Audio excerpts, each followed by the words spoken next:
Hi, എല്ലാവരും സുഖമായിട്ടിരിക്കുന്നോ? 2 3 ദിവസം മുന്നേ ഞങ്ങളൊരു കുഞ്ഞു ഫാമിലി ട്രിപ്പ് പോയിട്ടുണ്ടായിരുന്നു കേട്ടോ, മൈസൂരിലേക്ക്. അപ്പോൾ മൈസൂരിലേക്ക് പോകുന്ന വഴി നല്ല അതിമനോഹരമായിട്ടുള്ള കുറച്ച് കാഴ്ചകളൊക്കെ ഉണ്ടായിരുന്നു.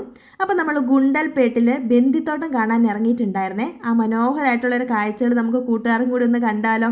ഈ പൂക്കളെന്ന് പറഞ്ഞാൽ എത്ര മനോഹരമാണെന്നല്ലേ. നമുക്ക് ഓണത്തിലേക്ക് വേണ്ട പൂക്കളെല്ലാം ഇവിടെ റെഡി ആയിട്ടുണ്ട്. അപ്പം നമ്മുടെ മക്കൾസ് ലച്ചുകുട്ടിയും കിച്ചുകുട്ടിയും എല്ലാം ഇറങ്ങിയിട്ടുണ്ട്. അപ്പോൾ ഇതാണ് നമ്മുടെ മനോഹരമായിട്ട് ബന്ദിത്തോട്ടം. എത്ര മനോഹരമാണല്ലേ. എനിക്ക് പണ്ട് മുതലേ പൂക്കളോട് ഭയങ്കര ഇഷ്ടമാണ് കേട്ടോ. എത്ര വിഷമിച്ചിരിക്കുമ്പോഴും ഈ പൂക്കൾ കാണുമ്പോൾ നമ്മുടെ മനസ്സിന് എന്തൊരു സന്തോഷമാണല്ലേ. എനിക്ക് ഈ പച്ചക്കറി കൃഷി പോലെ തന്നെ പൂക്കളും ഭയങ്കര ഇഷ്ടമാണ്. നമ്മൾ ഈ പൂക്കളുടെ ഇടയിലൂടെ നടക്കുമ്പം ഓരോ പൂക്കൾക്കും ഓരോ കഥ പറയാനുള്ളത് പോലെ നമുക്ക് തോന്നും കേട്ടോ. അതുപോലെ ഇതിൻ്റെ ഇടയിൽ നിന്നിട്ട് നമുക്ക് ഫോട്ടോ എടുക്കാനും ഒക്കെ എന്തൊരു രസമാണ്. ഈ മഞ്ഞ നിറത്തിൽ നിൽക്കുന്ന ബന്ദിയാണോ അതോ അതിന് വേറെ എന്തോ പേര് പറയും, ചെണ്ടുമല്ലി, അങ്ങനെയൊക്കെ ഒരുപാട് പേരുകൾ പറയും. അപ്പം നിങ്ങൾ പറയുന്ന പേരുകളൊന്ന് കമൻറ്റ് ചെയ്യാൻ മറക്കരുതേ.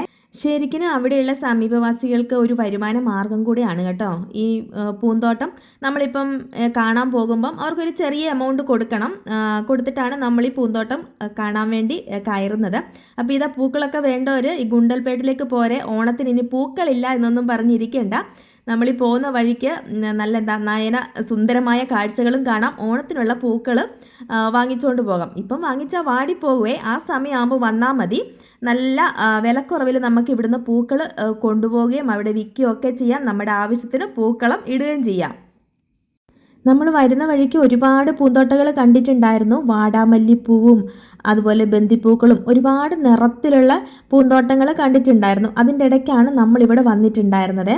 ഈ വാടാമല്ലിപ്പൂക്കൾ കാണാൻ നല്ല ഭംഗിയാണ്. ഈ നീലയും പച്ചയും കൂടെ ഇങ്ങനെ ചെറുതായിട്ട് കുറ്റിച്ച് നിൽക്കുന്ന എന്ത് ഭംഗിയാണ് കാണാൻ വേണ്ടിയിട്ട്, ഭയങ്കര രസമാണ്. അതുപോലെ ഈ പൂക്കളുടെ ഇടയ്ക്കൂടെ ഇങ്ങനെ ചിത്രശലഭങ്ങൾ പറന്ന് കിടക്കുന്നതും അതുപോലെ തേനീച്ചകൾ വന്ന് തേൻ കുടിക്കുന്നതൊക്കെ കാണാൻ ഭയങ്കര രസമായിട്ട് തോന്നിയിട്ടുണ്ട് കേട്ടോ. അപ്പോൾ പൂക്കളെ സ്നേഹിക്കുന്നവരും ഇഷ്ടപ്പെടുന്നവരും ഓണത്തിന് പൂക്കൾ വേണ്ടവരും ഒക്കെ ഈ പോകുന്ന വഴിക്ക് ഇവിടെ ഇറങ്ങിയാൽ ഇഷ്ടം പോലെ പൂക്കളൊക്കെ വാങ്ങിച്ചിട്ട് പോകാം. ഇതാണ് കണ്ടോ. ഈ പൂവിൻ്റെ പേരറിയാവുന്ന കൂട്ടുകാരെന്ന് കമൻറ്റ് ചെയ്തേരെ. ബന്ദിയാണോ ചെണ്ടുമല്ലിയാണോ? കളറുകൾ ഒരുപാട് വ്യത്യാസമുണ്ട്. അപ്പോൾ എനിക്ക് ഒരുപാട് നാളത്തെ ഒരു ആഗ്രഹമായിരുന്നു കേട്ടോ. നമ്മൾ ഈ കേട്ടറിവുകൾ മാത്രമേ ഉള്ളൂ. ഒരുപാട് പേര് ഫോട്ടോസും വീഡിയോസും ഒക്കെ ഇടാറുണ്ട് ഈ ഗുണ്ടൽപേട്ടിലെ ബന്ദിത്തോട്ടം എന്നൊക്കെ പറഞ്ഞിട്ട്. ഇപ്പോഴാണ് എനിക്ക് ആഗ്രഹം സാധിച്ചത്. അപ്പോൾ ഒരുപാട് സന്തോഷം. അപ്പോൾ ഇങ്ങനെ ആഗ്രഹം സാധിക്കാനുള്ള കൂട്ടുകാരൊക്കെ ഇപ്പം വന്നു കഴിഞ്ഞാൽ ഓണത്തിങ്കിലേക്ക് ഒരുങ്ങിയിട്ടുള്ള പൂക്കൾ ഒരുപാട് നമുക്ക് കാണാൻ സാധിക്കും. എത്ര വിശാലമായിട്ട് പരന്നു കിടക്കുകയാണ് പൂന്തോട്ടങ്ങൾ. അതുപോലെ തന്നെ വാടാമല്ലിയും എന്ത് രസമാണ് കാണാൻ വേണ്ടി. നമ്മൾ അടുത്ത് നിൽക്കുമ്പോൾ നല്ല ഭംഗിയാണ്. സൂര്യകാന്തി പൂക്കൾ കുറച്ചൊക്കെ തീർന്നിട്ടുണ്ടായിരുന്നു. അത് കുറച്ച് വാടി അതിൻ്റെ വിത്ത് എടുക്കാൻ വേണ്ടി ഇട്ടിട്ടുണ്ടായിരുന്നു. എന്നാലും നമുക്ക് കൺകുളിർക്കെ കാണാൻ മാത്രം സൂര്യകാന്തി പൂക്കളും നിൽപ്പുണ്ടായിരുന്നു കേട്ടോ. അപ്പോൾ എൻ്റെ മനസ്സിൽ എനിക്ക് ഒരുപാട് ഇഷ്ടപ്പെട്ട ഒരു കാഴ്ചയായിരുന്നു. പൂക്കളെ ഇഷ്ടപ്പെടുന്നവർക്കും പൂക്കളെ സ്നേഹിക്കുന്നവർക്കും ഒരുപാട് ഇഷ്ടമുള്ളൊരു കാഴ്ചയാണ്. അപ്പോൾ നിങ്ങൾക്ക് ഈ വീഡിയോ ഇഷ്ടമായിട്ടുണ്ടെങ്കിൽ പൂക്കളെ ഇഷ്ടപ്പെടുന്ന കൂട്ടുകാർക്ക് എല്ലാവർക്കും ഒന്ന് ഷെയർ ചെയ്ത് കൊടുക്കണം. ഓണക്കാലം അല്ലേ. അപ്പോൾ ഓണക്കാലത്ത് നിങ്ങൾക്ക് പൂക്കളൊക്കെ ആവശ്യമുണ്ടെങ്കിൽ നമുക്ക് ഇതിലെ കൂടെ പോകുന്ന വഴിക്ക് നമുക്ക് വിലക്കുറഞ്ഞ് പൂക്കളൊക്കെ വാങ്ങിച്ചുകൊണ്ട് പോകാം. നമ്മുടെ അച്ചുകൂട്ടൻ ഇതാണ്ട് പൂക്കളിൻ്റെ ഇടയ്ക്കൂടെ പാറി പറന്ന് നടക്കുകയാണ് കേട്ടോ. അപ്പോൾ ഇതെന്ത് രസമാണ് കാണാനൊന്നും നോക്കിക്കേ.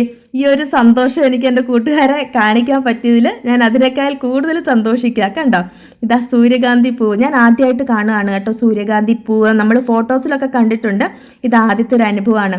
ഈ സൂര്യകാന്തി പൂവിൽ വന്നിട്ട് തേനീച്ച വന്നിരുന്ന് തേൻ കുടിച്ചിട്ട് പോകുന്ന അതിമനോഹരമായ കാഴ്ച. അപ്പോൾ എല്ലാവരും പോകുന്നേക്ക് ഗുണ്ടൽപേട്ടിലേക്ക്. അപ്പോൾ വീഡിയോ ഇഷ്ടമായി ലൈക്ക് ചെയ്യാനും ഷെയർ ചെയ്യാനും കമൻറ്റ് ഇടാനും മറക്കല്ലേ.